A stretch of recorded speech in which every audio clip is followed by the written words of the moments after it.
Well, hello. Welcome to this fifth edition of the series on loving God with all your mind. I'm at the farmhouse, as many of you know, you can tell.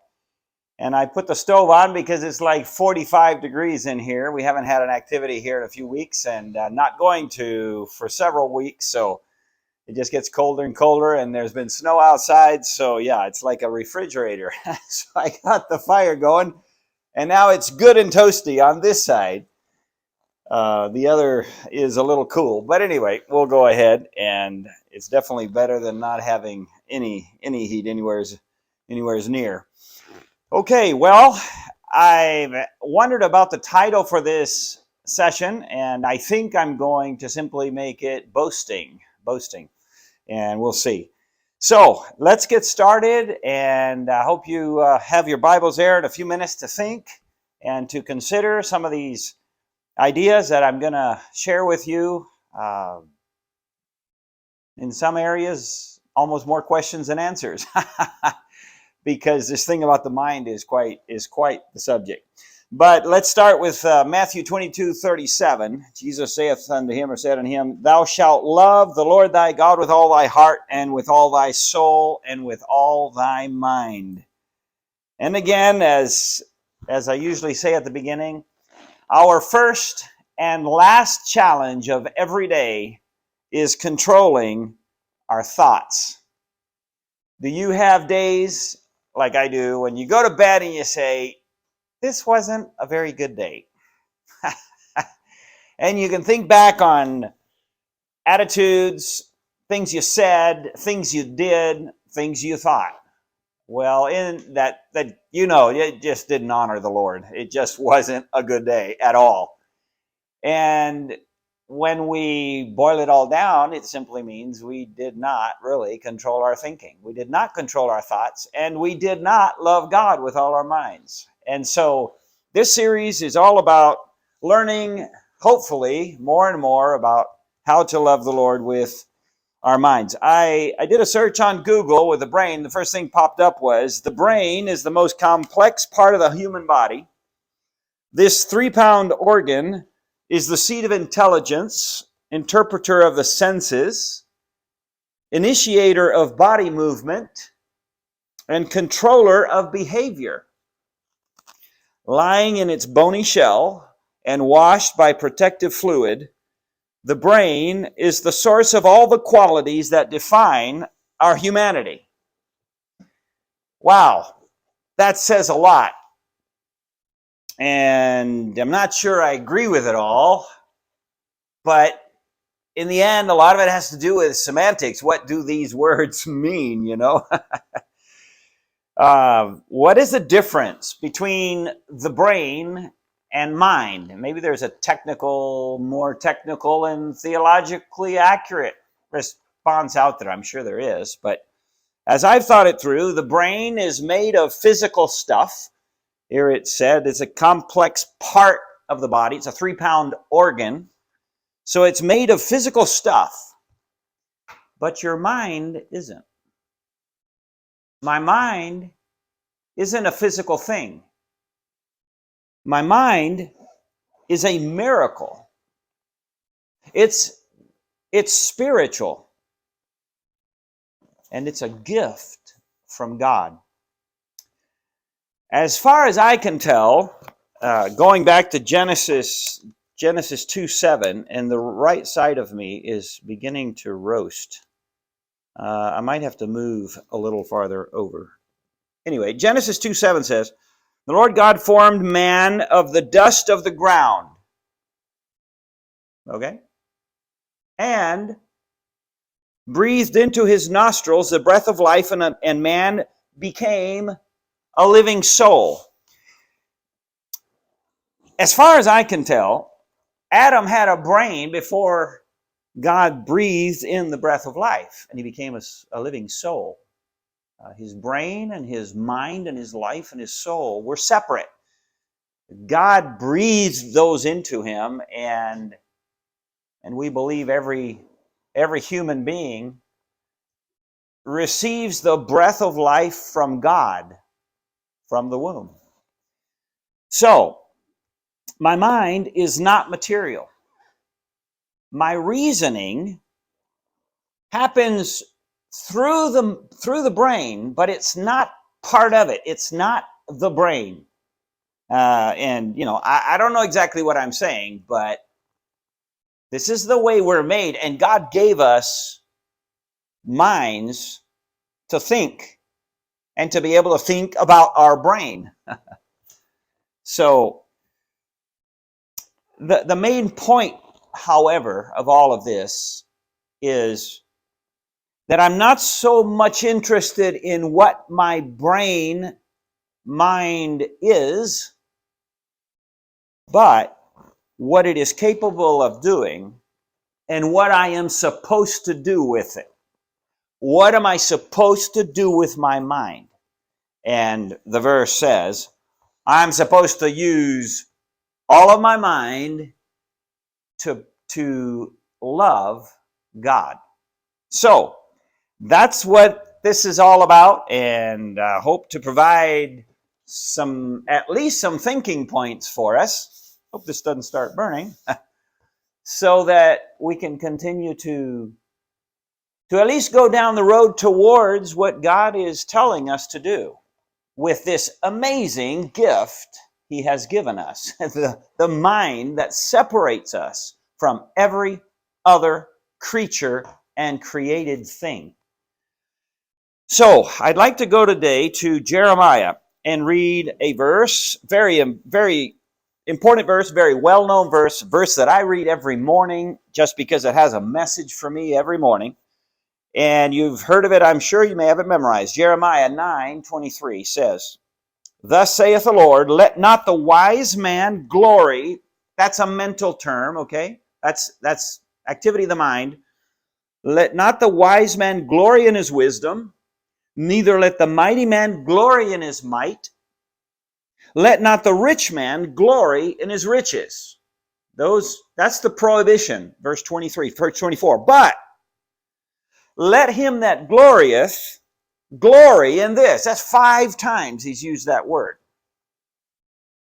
That he understandeth and knoweth me, that I am the Lord which exercise 1, loving kindness, 2, judgment, 3, righteousness in the earth. For in these things I delight, saith the Lord. Wow, there's a bunch there. And I hope to at least be able to scrape the surface of what it's telling us and learn something. Key verses in there, or key words rather. Glory, which appears, like I said, 5 times. It's a mental thing. It's a mental activity. And then, understand and know me. Understand and know me. Very, very much mental mind things. And then finally it says, in these things I delight, saith the Lord. So God's mind is also very much plugged into this formula, into this verse. Okay, so first of all, the prohibition. Let not the wise man glory in his wisdom. I've got some notes here I'm going to look to, because otherwise I'll definitely forget plenty of what I have down here. I have, first of all, 5 times the verb glory shows up. Now, there's a dark side and a positive side.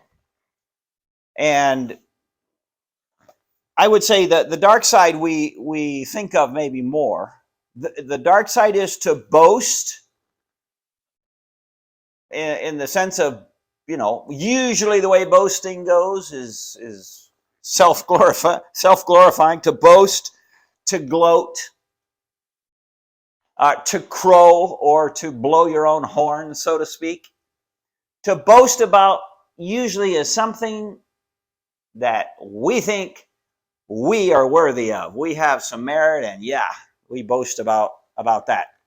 There's also a good side, which is also to boast, but it's to delight in, or simply to exult in, or to honor, or to magnify. So, at any rate, let's go forward. That word glory is obviously a key term here. Jeremiah is living in the last days, well, let's say the last years of the kingdom of Judah. It's about to be completely overrun by Babylon. And yeah, it's going to be absolutely destroyed. The city of Jerusalem is going to be left in shambles. And yet, there's a lot of boasting going on among the people, which is why this verse in part is here. And so there's a context, and I'm not going to go deeply into the context of Jeremiah because I guess a log fell over. Because it has such a very clear and obvious and easy application without digging into all of the details of the context. But we will do a little bit. And so there were, obviously, in the time of Jeremiah, there were wise, mighty, rich men who were glorying in themselves. They were boasting in themselves, in their own capability, their own merits as they saw it. They were full of themselves. Even though there was pending doom coming, and Jeremiah was letting them know about it, still, that's what was happening. There were many, many men who were, they were using their minds, but they were not glorifying God. And Jeremiah hammers away at their attitudes, at their thinking processes. And so let's look at these different kinds of men just briefly. And before I say that, or before I look into that, I just thumbed through the book of Jeremiah. You know, it has 52 chapters. And it's amazing how many men are named. Men, there are a few good men who are with Jeremiah, Baruch and the Bid-Melech, I think it's called. No, forget his name exactly. The Ethiopian who helped them. And there are a few other ones. But the vast majority of the men are not good. And they are wise. They are powerful men. They are rich men. So these are some of the men. These are representative of that group that is boasting themselves. Now, how's that going to relate to us? Well, I hope we can make that clear. First of all, the wise men, the man with the brains, the man who uses his mind. They're called wise men in here in the book. But who are they? Many times they're the counselors of the king. The very kings here had counselors, and their names are in here. Princes, they call them sometimes. Sometimes they're priests, prophets, scribes. But they're men who use their minds and their thinking ability to affect the policies or to, move the king one way or another. They're people who use their minds. Who would that be today? Well, definitely religious people, thinkers, writers, speakers, philosophers, authors, people who use their minds. Specifically, I mean, everybody uses their mind, I know that, but people who, let's say, live by their minds, by what they, by their thinking, inventors, artists, maybe musicians. And so this kind of person thinks that his mind gives him boasting rights. I mean, look what I've written. Look what I've said. Look what I've thought of. Look what I've invented. Look what I've discovered, in the sciences. Those are wise men. Then there is the mighty men. As the second list says, the mighty men. And there are all kinds of mighty men in the book of Jeremiah that are in and around the king or interacting with Jeremiah. There's some called Shallum. Jehoiakim is a king. Zechariah is a king. I think Shallum was a king as well. And so then there were prophets, sometimes called shepherds, like Hananiah. These were men of influence, mighty men of influence. And you can think, and we can think of how that is something very, very current. We have wise men, thinkers. We have some of you, some of my friends, definitely are people who think and use their minds very heavily for their work, for their livelihood. Others are simply just strong. They're from powerful families, mighty. There were mighty priests, there were mighty prophets, there were mighty princes. And today, these would be successful businessmen, influencers, people with maybe good looks and a very well-known career who, when they speak, I mean, people follow, people listen, people come just name their names. Oh, they're in town. They're going to be at this event, and people flock. They have a lot of influence. CEOs, popular on social media. These are mighty people. They are people who move many things, and they can put out maybe a YouTube video, and because of what's in their video, some particular item for sale or whatever, that item will go out of stock across the country or across the world because they have so much influence. They're powerful and they know it. And then finally, this person thinks his strength or his power, his influence gives him boasting rights. And then finally, there's the rich. And these are, of course, those who have money. There are many. In chapter 5, they have become great, waxen rich. In chapter 9, verse 21, people who live in palaces. So these were people who lived like today's millionaires, big, huge bank accounts, own huge stock in different companies, have tons of assets, land, and, who knows, boats, you name it, all the kind of things that rich people have. And because of their riches, because of this wealth, they think they've got boasting rights. And so that's what they talk about. That's what gives them, in their opinion, that's what gives them value. And in fact, it's what gives them value in the eyes of the world, in the eyes of people. Their thought, their thinking, their mind, their brilliant ability to debate, lawyers and judges and so forth.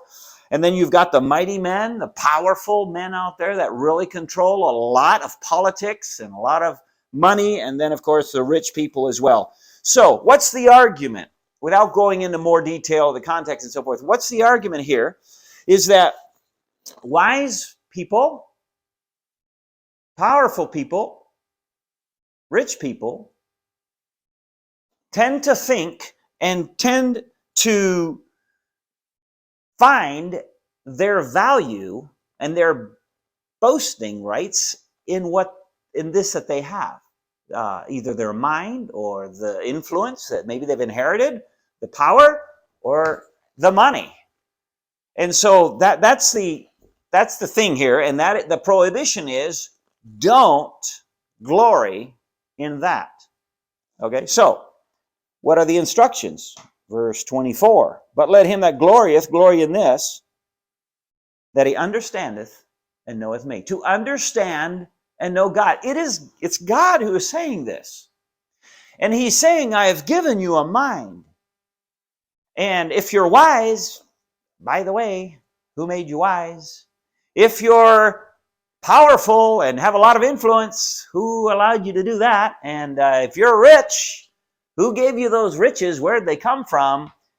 He says, we are to boast, or that person is to boast. There's a good side. There is something. We were made, we were designed, our minds are designed to value things and to appreciate value and merit.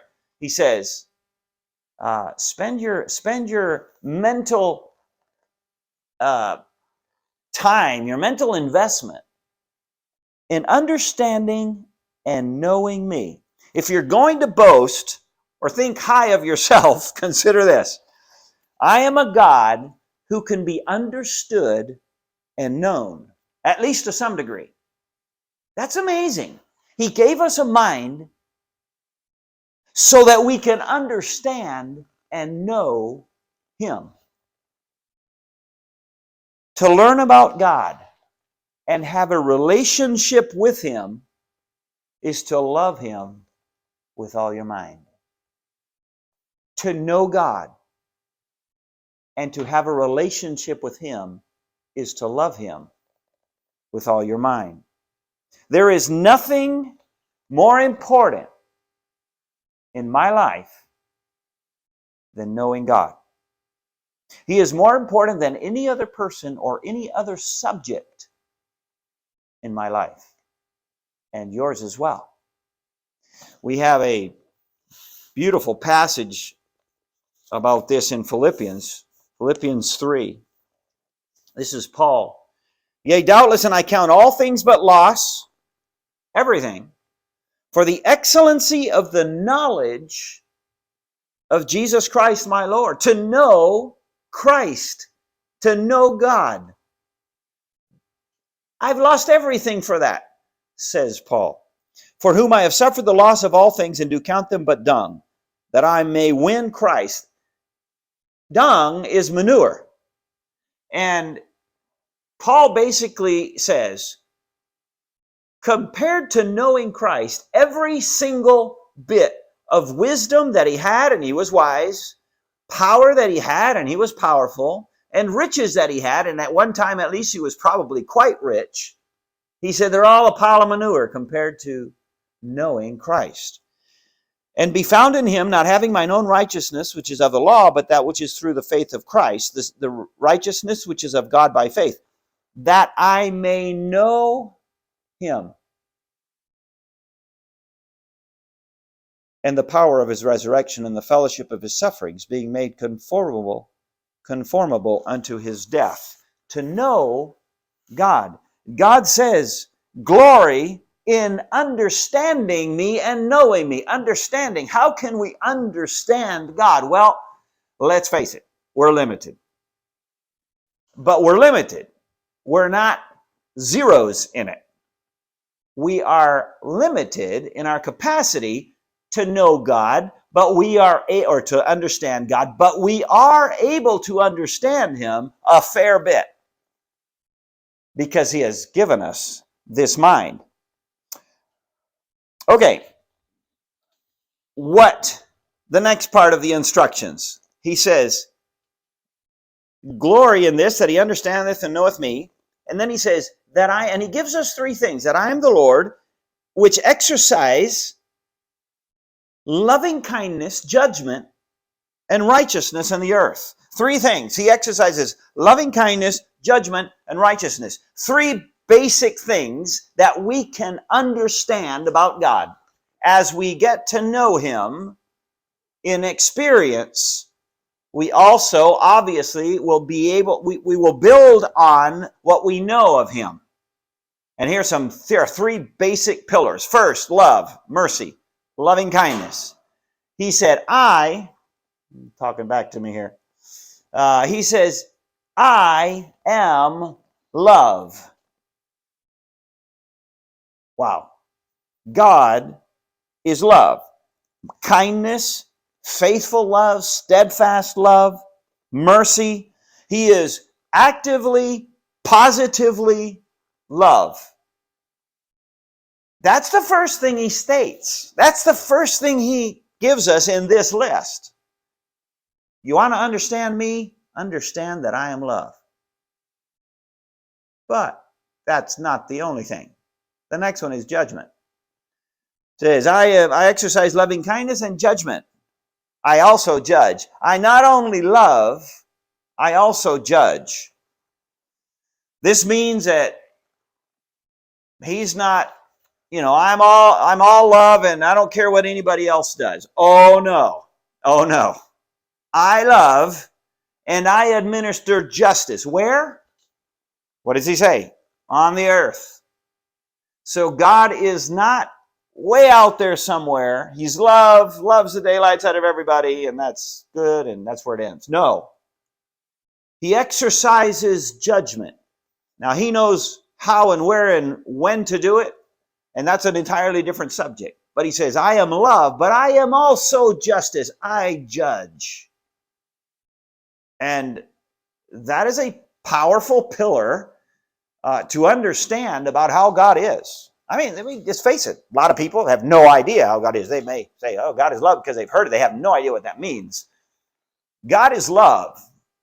He is also justice, and his love does not contradict his justice, and his justice doesn't destroy his love. Perfection. Perfect love, perfect justice. And then in third, he says righteousness or truth. God says, I am love, or I love, I judge, and I am the absolute truth.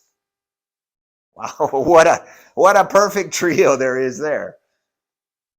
God's character is completely honest, true, pure, stable, eternal, absolutely unchangeable. He is the truth. Wow. What are we to do? Well, we can start by thinking on those things. What does it mean that God is love? Wow, there's a lot said about that in the Bible. What does it mean that says God is a judge and he judges on the earth? There's a lot there too. What about him being the truth, the absolute truth? There's a lot there too. He said, if you're going to boast, if you're going to brag, maybe you don't like that term, but boast about knowing me and how I am, what my character is like. And then not only learn about how I am, understand how I am, but get to know me. As you begin to process these truths and relate to God, we get to know him further and further. And he's way more than just these three things. Okay, so we've seen the prohibition, we've seen the instruction, and then finally we have the reason at the end. For in these things I delight, says the Lord. Even in our tiny little context, if you grew up, if you had the privilege of growing up in a good home, solid home, you know what it's like to please Dad. When you've pleased Dad, the world is a great place to live in. But if Dad isn't happy with you, if you have not honored him, you have not obeyed, you have not respected your father, the horizon is pretty dark. And maybe you haven't grown up in a home where you had a stable situation like that. You can still understand the concept that it is always a good thing to keep Dad happy at home. And I'm not taking the lighter part of that and applying it to God, but I'm saying we have the privilege, the honor, the pleasure of living in such a way, using our minds in such a way that God is pleased with us and delights in these three things. He delights, and because we honor these, he delights in us as well. The Bible talks about him delighting in us and those who live by faith. And so what a challenge is ours to wake up in the morning. Lord, help me keep my mind, keep my thoughts in line. Help me today to honor you, to remember that you're love, that you judge, and that you are absolute truth, and honor him with that. So as we close, the bottom line is only our relationship with God is worth boasting about. Everything else we've been given. Anything of value has been given to us. So he says, just focus on me. Focus on knowing me better, understanding who I am. I gave you the capacity to do that. Do it. To boast about, our wisdom or our riches or our hair or our stature or our nationality or whatever is a bunch of nonsense. It's foolish. It doesn't make any real sense. It's not right. And so here is the caution. Worldly wisdom, worldly power, and worldly riches or money affect our thinking. That's where the danger is. If you are especially intelligent, some of you are, I know. God has blessed you with a tremendous mind. If you have a fair bit of influence, many people listen to what you say and pay attention. Or if you have a fair bit of money, you have maybe the capability of earning money, and you have it good in that sense. Beware. Be careful. We all have some of these things. And to the degree that we have them, we will be tempted to boast in them. That's what the inclination of our wicked hearts is, to boast in these things that have ultimately been given to us. And it's very hard sometimes to realize that we're proud. Others can see it pretty easy, but we can't. It's not that easy. Has God given you intelligence, influence, wealth? Don't be impressed with yourself. Love Him with your mind by worshiping Him with a grateful and humble heart. Well, I don't know how long I've gone, but I'm going to close with one more thing. Here's a book that some of you know, some of you have read, some of you have read many times. It's called Knowing God by J.I. Packer, and I want to make a pitch for it in a sense, I guess. In 1992, 31 years ago, I started reading Knowing God, and I just finished it yesterday, 29th of January, and I finished it for the 31st year. Every single time I read it, now I don't read this copy, this is Mimi's copy, and my copy that I had so marked up that it got left on a train accidentally and got lost. I almost cried the day I lost it. It was about 20 years of using it, and then I went on to Kindle and I listened to it on Audible. Now every year, January is what I do in January, but every single year I just can't wait to get to it again, because it is so full of helps for understanding God and knowing Him. That's the title, Knowing God. And Dr. Packer, who died, I forget, a couple of years ago, it's a great book. It's a great book that I highly recommend. There are other good books, so I'm not saying it's the only one by any stretch, but get a book. The Bible is the first one, of course, and any book will be written to help us understand what the Bible tells us about God. But make that your goal, to understand God and know Him better. That's part of loving Him with all our mind. May God help us to do that. Well, if you can think of someone else who might be encouraged and blessed by the lesson today, why, please share the video with them, and I hope it will be. Hope it will be a blessing to many who, like me, are on their journey to understand and know God better day by day until He takes us home. That's what it's all about. That's the most important thing we have to do. And so I trust that'll be your goal as well. Take care. God bless you. Goodbye.